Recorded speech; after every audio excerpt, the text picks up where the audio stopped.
नमस्ते, मैं हूं जसप्रीत कौर। कोरोना केसेस काफी तेजी से कम हुए हैं, लेकिन याद रखिए कोरोना अभी भी है, खतरा अभी भी बना हुआ है और थर्ड वेव की आशंका भी बनी हुई है। ऐसे में मास्क आपके लिए सबसे बड़ा हथियार है। मास्क आपके लिए सुरक्षा कवच है। हम आपसे बार बार अपील कर रहे हैं कि आप मास्क पहने और कोरोना नियमों का पालन करें। इसको लेकर के हमने एक कैंपेन भी शुरू किया है, #मास्क पहनो इंडिया। आप मास्क पहनकर नियमों का पालन करके एक जिम्मेदार नागरिक की भूमिका निभाइए। बिहार के कई जिलों में बाढ़ से हाहाकार मचा हुआ है। राज्य की कई नदियां खतरे के निशान के ऊपर बह रही हैं, वहीं दूसरी नदियों का जलस्तर भी लगातार बढ़ रहा है, जिसकी वजह से कई जिलों में भारी तबाही मच गई। इस बीच समस्तीपुर की हसनपुर विधानसभा सीट से विधायक आरजेडी नेता तेज प्रताप यादव अपने इलाके का जायजा लेने पहुंचे। अपने समर्थकों के साथ एक नाव पर बैठकर उन्होंने बाढ़ में घिरे कई जगहों का हाल जाना। वहां चारों तरफ सिर्फ पानी ही पानी दिखाई दिया। पानी का स्तर तो इतना था कि मकानों की सिर्फ छतें ही नजर आ रही थी। सरकार का स्कूल ना है, देखना जरूरी है ना। वहीं तेज प्रताप यादव ने प्रशासन पर लोगों की अनदेखी का आरोप लगाते हुए बाढ़ पीड़ितों को तुरंत मदद पहुँचाने की सरकार से मांग की। जितने भी योजना चला जा रही है सब फेल है। सबका घर मकान टूट गया, आदमी इसमें बीमार हो रहा है, कोरोना का समय है। उन इलाकों में कहीं भी आने जाने के लिए नाव ही सहारा है। हालांकि बाढ़ की वजह से लोग पहले ही अपना घर छोड़कर सुरक्षित जगहों पर जा चुके हैं। और ये हाल सिर्फ समस्तीपुर जिले का ही नहीं है। राज्य के कई दूसरे जिलों में भी बारिश के बाद आई बाढ़ ने लोगों की मुश्किलें बढ़ा दी है। मुजफ्फरपुर में तो स्टेट हाईवे पर भी बाढ़ का कब्जा हो गया, जिसकी वजह से वहां गाड़ियां चलनी बंद हो गई। अपनी मोटरसाइकिलों को एक जगह से दूसरी जगह ले जाने के लिए भी लोग नाव का सहारा लेने को मजबूर हैं। मुजफ्फरपुर के मीनापुर में बूढ़ी गंडक में तबाही का मंजर ये है कि आप देखिए, ये मुजफ्फरपुर से शिवहर जाने वाली स्टेट हाईवे है और इस हाईवे पर आवागमन पूरी तरीके से ठप हो गया है। वहाँ के कई इलाकों में तो घुटने तक पानी दिखाई दिया। इस पानी में लोगों को पैदल चलने में भी भारी परेशानी उठानी पड़ी। मुजफ्फरपुर की मीनापुर विधानसभा सीट से आरजेडी विधायक मुन्ना यादव भी अपने इलाके में लोगों का हालचाल लेने निकले। इस दौरान उन्होंने भी नीतीश सरकार से लोगों को राहत पहुंचाने की मांग की। नाव का व्यवस्था कर दे, जैसे भोजन का व्यवस्था है सही से भोजन कर दे। बाढ़ में घिरे लोगों की परेशानी यहीं खत्म नहीं होती। समस्तीपुर में एक बारात इसी बाढ़ के पानी में निकाली गई। दूल्हा नाव पर सवार होकर दुल्हन के घर पहुंचा। यही नहीं, शादी के बाद वो अपने दुल्हन के साथ उसी नाव से अपने घर लौटा। कई दूसरे जिलों में भी बाढ़ लोगों के लिए आफत बन गई। यूपी में ब्लॉक प्रमुखों के लिए हुए चुनाव में कई जगहों पर हिंसा भी हुई। इन चुनावों में 349 सीटों पर पहले ही निर्विरोध चुनाव हो चुका है। इस बीच यूपी के इटावा, बाराबंकी और कानपुर समेत कई जगहों पर बवाल हुआ। यूपी में चुनाव की अराजकता, ब्लॉक प्रमुख चुनाव में बवाल, चुनाव के दौरान कई जगह हिंसा। यूपी में ब्लॉक प्रमुख के लिए मतदान और फिर वोटों की गिनती के दौरान कई जगहों से हंगामे की तस्वीरें सामने आई। अमरोहा, हमीरपुर, कानपुर, सिद्धार्थनगर में मतदान केंद्रों के बाहर जमकर बवाल हुआ। कानपुर में मतदान केंद्र के बाहर नारेबाजी हुई तो हमीरपुर में कई गाड़ियों में तोड़फोड़ की गई। वहीं सिद्धार्थनगर में दो पक्षों में भिड़ंत हो गई और जमकर मारपीट हुई। सुल्तानपुर और अयोध्या से भी झड़प की खबरें आईं।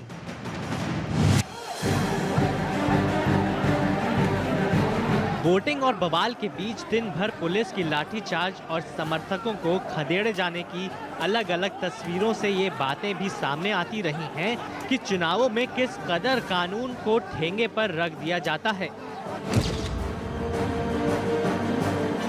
यूपी में ब्लॉक प्रमुख के चुनाव में चंदौली में भी जमकर हंगामा हुआ। जानकारी के मुताबिक चंदौली में मतदान के दौरान बीजेपी और समाजवादी पार्टी के समर्थक आपस में भिड़ गए। इस दौरान दोनों तरफ से पत्थरबाजी भी हुई। हालात बेकाबू होते देख पुलिस ने लाठीचार्ज किया।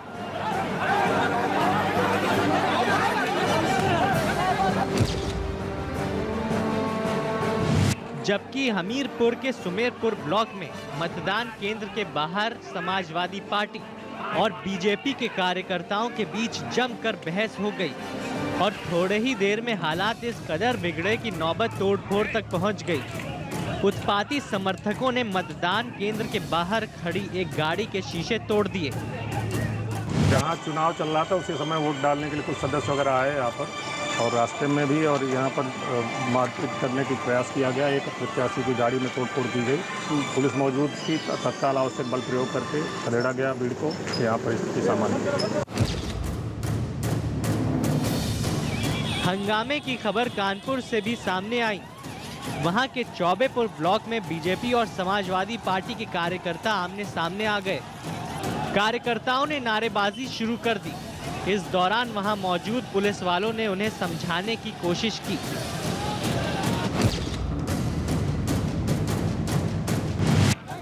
ब्लॉक प्रमुख के मतदान के दौरान अयोध्या के सुहावल ब्लॉक पर 2 गुटों में झड़प हो गई। आरोप लगाया गया कि बीजेपी कार्यकर्ताओं ने दूसरे पक्ष का होने के शक में एक लड़के की पिटाई कर दी। उधर मुजफ्फरनगर के बुढ़ाना ब्लॉक में भी मतदान के दौरान धक्का मुक्की हो गई। आरोप है कि मतदान केंद्र पर जाने को लेकर विवाद शुरू हुआ, जिसके बाद बीजेपी और दूसरे दलों के कार्यकर्ताओं ने वहां हंगामा खड़ा कर दिया। हंगामे की वजह से सड़क पर जाम लग गया।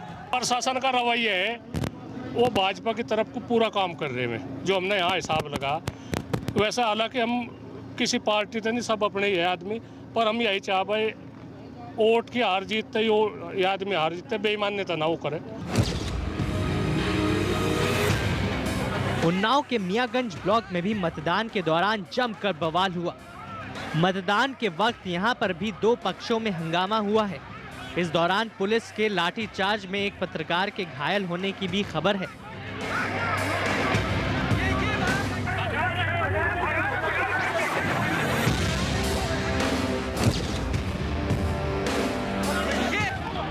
यूपी के अमरोहा में ब्लॉक प्रमुख के मतदान के दौरान झड़प हो गई। बताया गया कि चुनावी रंजिश में बीजेपी और समाजवादी पार्टी के कार्यकर्ताओं के बीच मारपीट हुई।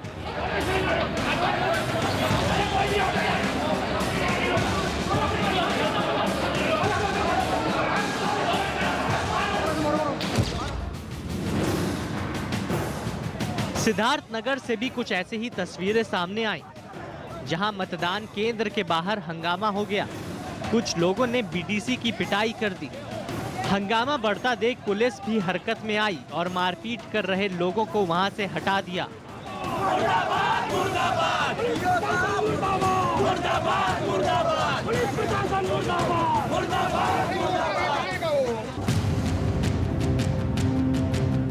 यूपी में ब्लॉक प्रमुख के नामांकन के दौरान हुई हिंसा के लिए समाजवादी पार्टी ने राज्य सरकार पर हमला बोला। प्रदेश में जिला पंचायत के चुनाव में, ब्लॉक प्रमुखों के चुनाव में योगी सरकार ने लोकतंत्र की धज्जियां उड़ा के रख दी। अपहरण, हत्या, फर्जी मुकदमे, बहनों की साड़ियां खींची जा रही हैं।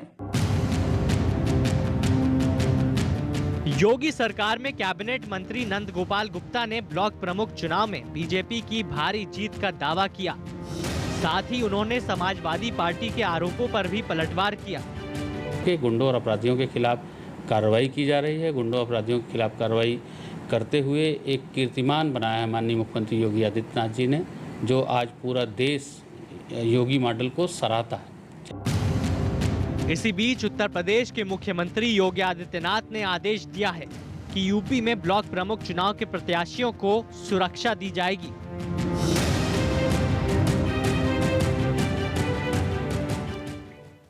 इस वक्त बड़ी खबर आ रही है दिल्ली से, जहां उत्तम नगर इलाके में पुलिस ने मुठभेड़ के बाद 2 बड़े बदमाशों को गिरफ्तार कर लिया। न्यूज़ 18 के नवीन निश्चल की खबर है कि 26 जून को सदर बाजार में और 7 जुलाई को उत्तम नगर इलाके में इन बदमाशों ने घर में घुसकर लूट की बड़ी वारदातों को अंजाम दिया था। पुलिस ने सूचना के आधार पर बदमाशों की घेराबंदी की थी, जिसके बाद बदमाशों ने खुद को घिरता देख पुलिस वालों पर फायरिंग कर दी। इस मुठभेड़ में एक बदमाश घायल हो गया। मैं इसमें मौजूद हूँ उत्तम नगर टर्मिनल के पास, जहाँ पर आप मेरे पीछे देख सकते हैं कि यहाँ पे स्पेशल स्टाफ की टीम ने यहाँ इनकाउंटर किया है। यहाँ ये वो 2 बदमाश थे जो मेन एक्यूज बताए जा रहे हैं, जिन्होंने कुछ दिन पहले उत्तम नगर इलाके में यहाँ पे हाउस रॉबरी की थी। 4 बदमाश बिजली कर्मी बन के वहाँ पे घुसे थे और पूरे परिवार को बंधक बना करके लाखों की लूट की वारदात को अंजाम दिया था। यहाँ पे उन्होंने ज्वेलरी ही नहीं लूटी, बल्कि वो अलमारी से उन्होंने कैश भी निकाल लिया था। ये पीछे आप देख सकते हैं पुलिस की टीम है जिन्होंने इनकाउंटर किया है। जब इनको पता था कि बदमाश यहाँ आने वाले हैं, इन्होंने इन्हें रोकने की कोशिश की तो उन्होंने पुलिस टीम पे फायर कर दिया। पीछे एक गाड़ी देख सकते हैं वहाँ पे, इसमें बदमाशों ने जब गोली चलाई तो पुलिस के बुलेट प्रूफ जैकेट पे गोली लगी। फिर जवाबी कार्रवाई में पुलिस ने भी 2 राउंड फायर किया। बताया जा रहा है कि इस 2 राउंड में 1 राउंड गोली एक बदमाश के पैर में लगी है, जिसे कुछ देर पहले ही दीनदयाल हॉस्पिटल ले जाया गया है, जबकि दूसरे से पुलिस टीम पूछताछ कर रही है। राजस्थान के भीलवाड़ा से दिल दहला देने वाली तस्वीरें सामने आई। वहां बकरी चोरी के आरोप में कुछ दबंगों ने एक दलित लड़के को पकड़कर उसकी जमकर पिटाई कर दी। इस घटना पर राज्य की सियासत भी गर्मा गई और बीजेपी ने गहलोत सरकार को कटघरे में खड़ा कर दिया, क्योंकि उन दबंगों ने आरोपी लड़के को एक पेड़ से बांध दिया। इसके बाद उन्होंने उसे काफी देर तक छड़ी से पीटा। इतना ही नहीं, उन लोगों ने आरोपी के कपड़े तक फाड़ दिए। वो उनसे माफी की गुहार लगाता रहा, लेकिन दबंगों को उस पर दया नहीं आई।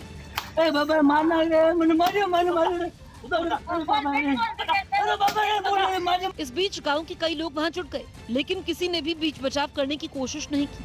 सबके सामने ही उसके साथ मारपीट होती रही। वहीं कुछ लोगों ने इस घटना का वीडियो बना लिया, जो देखते ही देखते सोशल मीडिया पर वायरल हो गया, जिसके बाद मामला पुलिस तक पहुंचा, तो पुलिस ने आरोपियों के खिलाफ सख्त कार्रवाई का भरोसा दिया। कुछ लोगों को डिटेन किया है। अब पीड़ित हमारे को वहाँ मिला नहीं, तो जल्दी से जल्दी प्रार्थना पत्र लेके मुकदमा दर्ज करके कार्रवाई करेंगे। लेकिन बीजेपी इस घटना पर राज्य सरकार पर हमलावर हो गई। पार्टी नेता राज्यवर्धन सिंह राठौड़ ने ट्वीट कर राज्य में दलितों पर हो रहे जुल्म का मुद्दा उठाया। अपने ट्वीट में उन्होंने गहलोत सरकार को भी आड़े हाथ लिया। वहीं बीजेपी के एक और नेता अमित मालवीय ने भी ट्वीट के जरिए इस घटना पर नाराजगी जताई। उन्होंने राज्य की कानून व्यवस्था के मुद्दे पर सवाल खड़े किए। केंद्रीय गृह सचिव ने कोरोना पर 8 राज्यों के साथ समीक्षा बैठक की। केंद्रीय गृह सचिव अजय भल्ला ने पर्यटन की जगहों पर कोरोना रोकने के लिए उठाए गए राज्य सरकार के कदमों की समीक्षा की। इस बैठक में गोवा, हिमाचल प्रदेश, केरल, महाराष्ट्र, राजस्थान, तमिलनाडु, उत्तराखंड और पश्चिम बंगाल में कोरोना के ताज़ा हालात पर बात हुई। छत्तीसगढ़ के पूर्व मुख्यमंत्री अजीत जोगी की बहू ऋचा जोगी की मुश्किलें जाति प्रमाण पत्र मामले में और बढ़ गई हैं। 2020 विधानसभा उपचुनाव के समय दिए गए ऋचा जोगी के प्रमाण पत्र की जांच कर रही कमेटी ने इसे फर्जी करार दिया। 2 दिन के भारत दौरे पर अफगानिस्तान से आया 25 लोगों का दल फतेहपुर सीकरी पहुंचा, जहां करीब 2 घंटे रुकने के बाद वो आगरा लौट गए। जम्मू कश्मीर के बारामूला में सुरक्षा बल ने सर्च ऑपरेशन के समय 36 साल की एक महिला को गिरफ्तार कर लिया। गिरफ्तार महिला के पास से 2 चीनी हैंड ग्रेनेड और 48,000 रुपए बरामद हुए, जिसके बाद उससे पूछताछ की जा रही है। मुंबई क्राइम ब्रांच ने 80,000 करोड़ का एजुकेशन फंड देने के नाम पर ठगी करने के आरोप में 2 लोगों को गिरफ्तार कर लिया। आरोपी के अलग अलग लोगों से ये अब तक 4.5 करोड़ की ठगी को अंजाम दे चुके थे। हरियाणा के गुरुग्राम में हुए एक भीषण सड़क हादसे में 2 लोगों की मौत हो गई। बताया गया कि तेज रफ्तार कार एक बिजली के खंभे से टकराई और इसके बाद उसमें आग लग गई। सोमालिया की राजधानी मोगादिशु में हुए आत्मघाती हमले की जिम्मेदारी आतंकी संगठन अल शबाब ने ली है। सरकारी काफिले को निशाना बनाकर किए गए इस हमले में 9 लोगों की मौत हो गई थी। रूस में कोरोना वायरस एक बार फिर तेजी से बढ़ रहा है। शनिवार को वहाँ 25,000 से ज्यादा नए मामले सामने आए, जो जून के आंकड़ों की कहीं ज्यादा हैं। बांग्लादेश की राजधानी ढाका में 2 दिन पहले फैक्ट्री में लगी आग में अब भी कई लोग लापता बताए गए, जिनकी तलाश में उनके परिजन भटक रहे हैं। इस हादसे में 52 लोगों की मौत हो गई थी, जबकि कई लोग बुरी तरीके से झुलस गए थे। दिल्ली पुलिस की स्पेशल सेल ने एक इंटरनेशनल ड्रग्स रैकेट का भंडाफोड़ किया है। पुलिस ने इस सिलसिले में 4 आरोपियों को गिरफ्तार किया है। पुलिस का दावा है कि इस ड्रग्स रैकेट को अफगानिस्तान से ऑपरेट किया जा रहा था, जबकि पाकिस्तान से इस ड्रग्स रैकेट को चलाने के लिए फंडिंग की जा रही थी।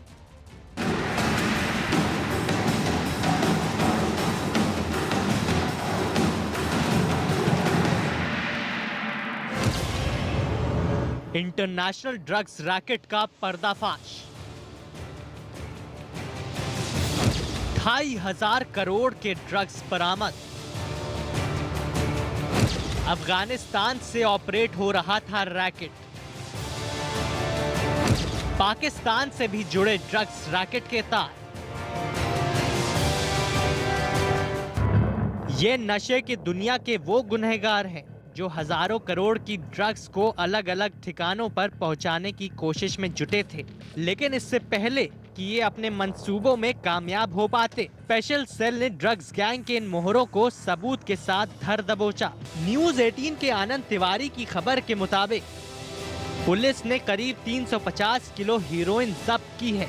बरामद हुए इस ड्रग्स की कीमत 2,500 करोड़ से ज्यादा बताई जा रही है। खबर है कि मुंबई से दिल्ली तक इस ड्रग्स को लाया गया था, उसके बाद इन्हें छिपाकर फरीदाबाद रख दिया गया। सूत्रों के हवाले से मिली खबर के मुताबिक इस ड्रग्स के लिए पाकिस्तान से फंडिंग के भी सुराग मिले। बताया जा रहा है कि हजारों करोड़ की इस ड्रग्स का सीधा कनेक्शन अफगानिस्तान से है। पहले इसे ईरान के बंदरगाह तक कंटेनर में पहुंचाया गया, उसके बाद समुद्री रास्ते से ड्रग्स को मुंबई तक पहुंचाया गया। दिल्ली पुलिस की स्पेशल सेल ने ड्रग्स रैकेट से जुड़े 4 आरोपियों को गिरफ्तार किया है। यानी कि 354 केजी हेरोइन है। ये हाई प्योरिटी की अफगान ओरिजिन की हेरोइन है।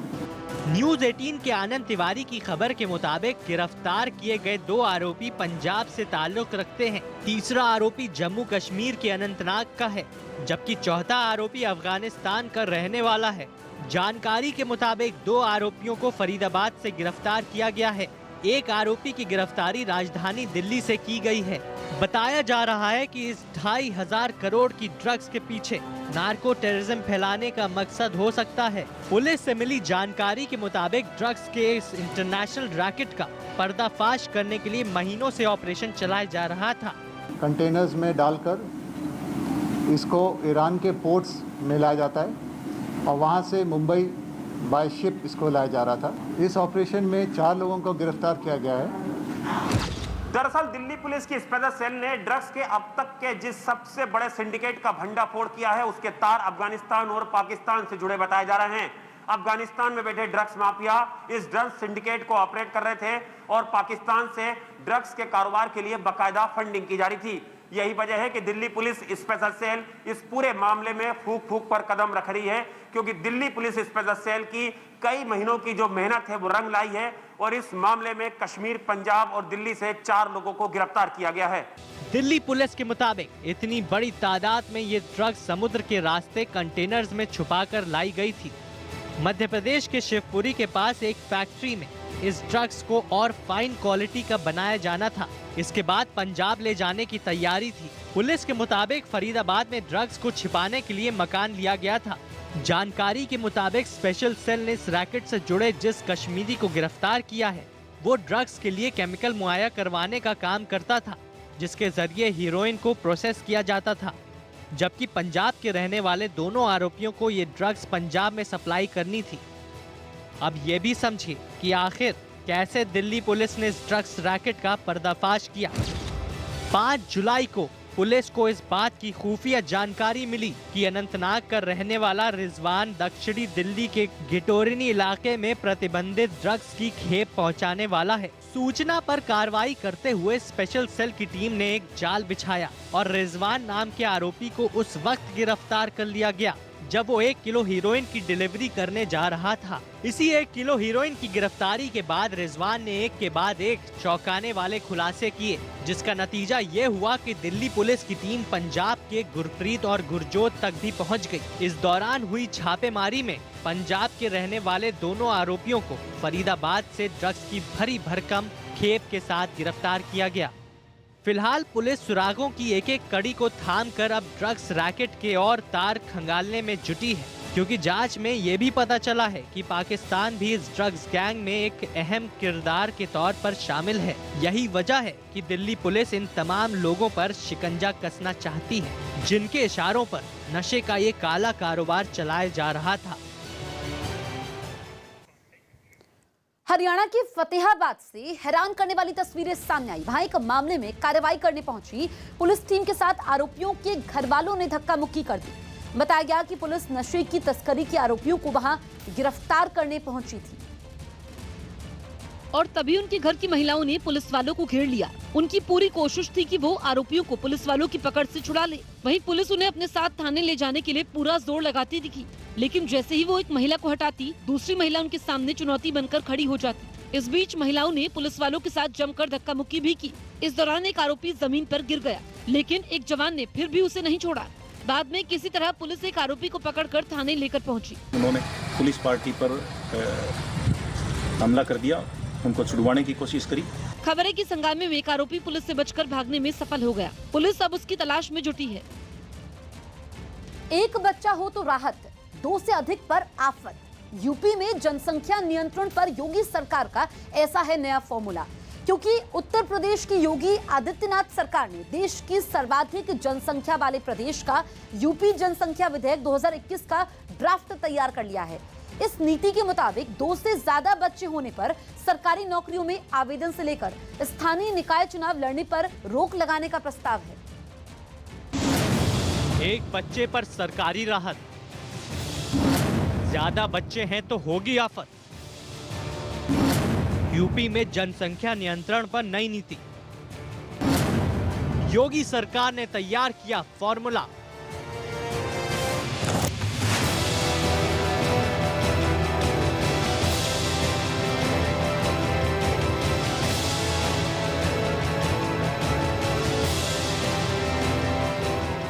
उत्तर प्रदेश की सरकार नई जनसंख्या नीति लाने की तैयारी में है। नए जनसंख्या नियंत्रण कानून को लेकर ड्राफ्ट तैयार कर लिया गया है। जनसंख्या नियंत्रण कानून को लेकर योगी सरकार ने फॉर्मूला तैयार कर लिया है। यूपी जनसंख्या विधेयक 2021 का ड्राफ्ट तैयार करके उसको वेबसाइट पर अपलोड कर दिया गया है और जनता से 19 जुलाई तक राय मांगी गई है। यह एक बहुत ही दूरगामी निर्णय है और देश और प्रदेश सभी जगह सबका बहुत इसके लिए व्यापक समर्थन मिल रहा है। और आज की आवश्यकता है कि जनसंख्या नीति आ जाए और सब लोग जिस प्रकार से देश के सामने चुनौतियां खड़ी हो रही हैं उसका मिल करके मुकाबला करें। राज्य विधि आयोग अध्यक्ष न्यायमूर्ति AN मित्तल की देखरेख में ये मसौदा तैयार किया गया है। आयोग ने इस मसौदे पर लोगों की आपत्तियां व सुझाव भी मांगे हैं, जो 19 जुलाई तक आयोग को ईमेल या फिर डाक के जरिए भेजे जा सकते हैं। अगर योगी सरकार इस फॉर्मूले को हरी झंडी दे देती है तो फिर यूपी में जनसंख्या नियंत्रण की दिशा में बड़ा कदम माना जाएगा। ड्राफ्ट में जो प्रावधान किए गए हैं उसमें इंसेंटिव्स, प्रोत्साहन और डिसइंसेंटिव्स हैं।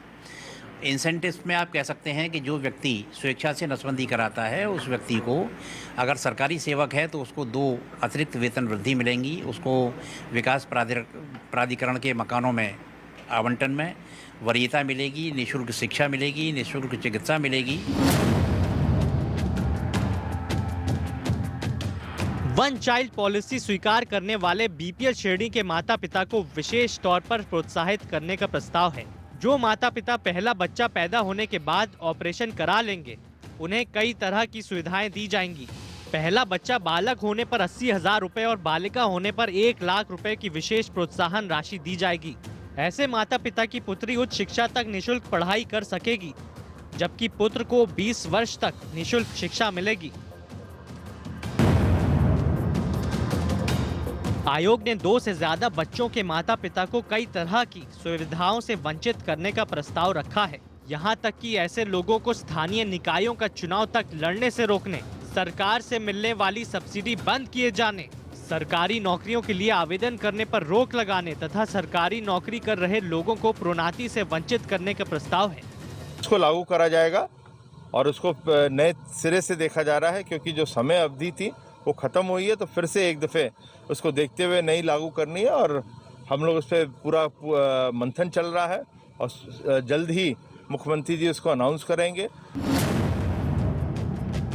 कानून के मौजूदा ड्राफ्ट के मुताबिक ये विधेयक राजपत्र में प्रकाशन की तारीख से 1 साल बाद लागू होगा। 1 से अधिक शादियां करने वाले दंपतियों के लिए खास प्रावधान किए हैं। अगर कोई व्यक्ति 1 से अधिक शादियां करता है और सभी पत्नियों से मिलाकर उसके 2 से अधिक बच्चे हैं तो वे भी सुविधाओं से वंचित होगा। प्रदेश की सरकार की मंशा साफ है, सबका साथ सबका विकास और सबके विश्वास की नीति पर उनको देश की मुख्य धारा से जोड़ना और मुस्लिम समाज को टोपी से टाई की तरफ ले जाने का प्रयास ये हमारा है, इनका नहीं है। 2 बच्चे के नियम का पालन करने वाले सरकारी कर्मचारियों को अतिरिक्त रूप से पूरी सेवा के दौरान 2 अतिरिक्त वेतन वृद्धि, पूरे वेतन और भत्ते के साथ 12 महीने का मातृत्व या पितृत्व अवकाश और मुफ्त स्वास्थ्य देखभाल सुविधा और जीवन साथी को बीमा कवरेज मिलेगा। 1 बच्चे वाले कर्मचारी को 4 अतिरिक्त इंक्रीमेंट दिए जाएंगे।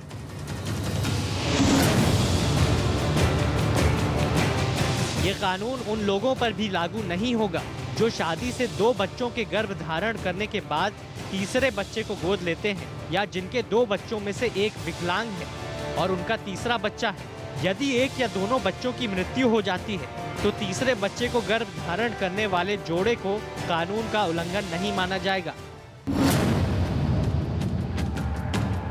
कानून की प्रस्तावना कहती है यूपी में सीमित संसाधन हैं। ऐसे में ये जरूरी है कि किफायती भोजन, सुरक्षित पेयजल, आवास, शिक्षा तक पहुंच सभी की हो। उत्तर प्रदेश सरकार इस मसौदे को लेकर अब सियासत गरमाने लगी है। हम छोटे परिवार के जनता नियंत्रण के पक्ष में हैं, लेकिन जोर जबरदस्ती, बगैर जानकारी के, बगैर विचार विमर्श के, जल्दबाजी में ऐसे कानूनों को लाए जाने के पक्षधर भी नहीं। कांग्रेस ने इस मसौदे को लेकर सरकार की नीयत पर सवाल खड़े किए हैं। जिस जनसंख्या के भरोसे, जिस जनसंख्या को देखकर आपकी बाछें खिल जाती हैं जब आप वोट मांगते हैं, वही जनसंख्या आपके लिए अभिशाप बन गई है, क्योंकि आपने शिक्षा का बजट काटा है, आपने स्वास्थ्य का बजट कम कर दिया है, आपने इस जनसंख्या को अभिशाप इसलिए बना दिया क्योंकि इनके पास नौकरी नहीं है आज करने को। बहरहाल सियासी गहमा गहमी के बीच उत्तर प्रदेश की योगी सरकार की दलील है कि सभी प्रस्ताव जनसंख्या वृद्धि पर नियंत्रण करके नागरिकों को बेहतर सुविधाएं मुहैया कराने के उद्देश्य से तैयार किए गए हैं। लिहाजा जनता से मांगे गए सुझावों के बाद इसे अमल में लाने की तैयारी होगी। दक्षिण अमेरिकी देश अर्जेंटीना के सैन निकोलस में जुटे हजारों किसानों ने सरकार के फैसले के खिलाफ प्रदर्शन किया। बताया गया कि किसानों के मुद्दे पर सरकार की नीतियों और मीट के निर्यात पर हाल में लगी रोक पर कई लोग नाराज थे और अपना विरोध जताने के लिए वो हजारों की तादाद में सैन निकोलस के एक इलाके में जुट गए। कुछ लोग वहां अर्जेंटीना की पारंपरिक वेशभूषा में भी नजर आए और घोड़ों पर सवार होकर इस प्रदर्शन का हिस्सा बने। वहीं कई लोग अपने हाथों में अर्जेंटीना का झंडा तो कई पोस्टरों के साथ दिखाई दिए। सरकार की नीतियों का विरोध करने के लिए आसपास के इलाकों से भी कई किसान ट्रैक्टरों से वहां पहुंचे। खबर है कि विपक्ष के कुछ दलों ने भी इस प्रदर्शन का समर्थन किया ताकि सरकार पर हमला तेज हो सके। इसके साथ ही वहाँ कई लोग ऐसे भी जुटे जिन्हें लॉकडाउन की वजह से अपनी नौकरी गंवानी पड़ी। वहीं कुछ लोग सरकार पर भ्रष्टाचार का आरोप लगाते हुए किसानों के इस प्रदर्शन में शामिल हुए। राजस्थान में कोरोना की नई गाइडलाइंस जारी कर दी गई। राजस्थान में कोरोना की नई गाइडलाइंस जारी कर दी गई हैं, जिसके मुताबिक अब वीकेंड कर्फ्यू को खत्म कर दिया गया है। साथ ही सिनेमा हॉल, ऑडिटोरियम भी 50% की क्षमता के साथ खोले जा सकेंगे। आरजेडी नेता और लालू प्रसाद यादव के बड़े बेटे तेज प्रताप यादव ने बाढ़ में डूबे अपने विधानसभा क्षेत्र हसनपुर का दौरा किया। इस बीच उन्होंने बाढ़ प्रभावित लोगों से मुलाकात की और हर संभव मदद का भरोसा दिया।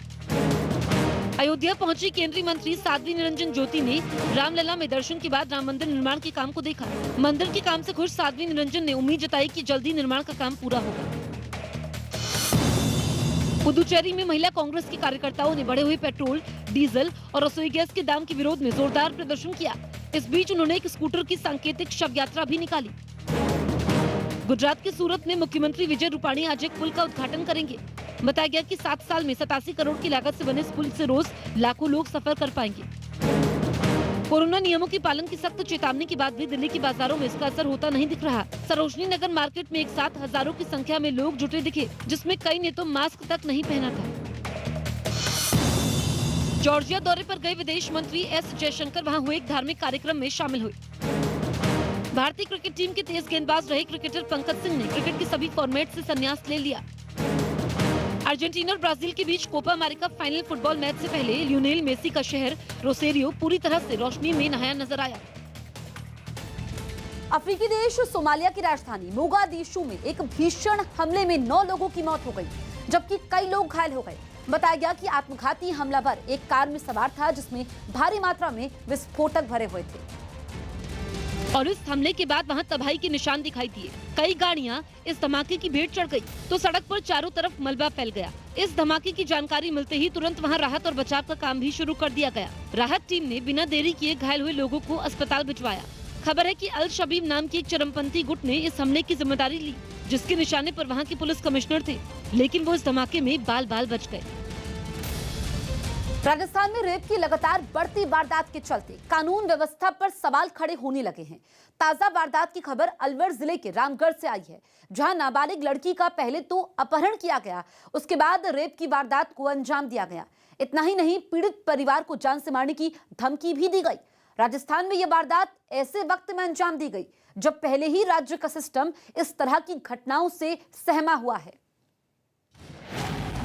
रेप की वारदात से सहमा राजस्थान। उदयपुर के बाद अब अलवर में वारदात। बेटियों की सुरक्षा पर उठे कई सवाल। राजस्थान में सिर उठा रहा है अपराध।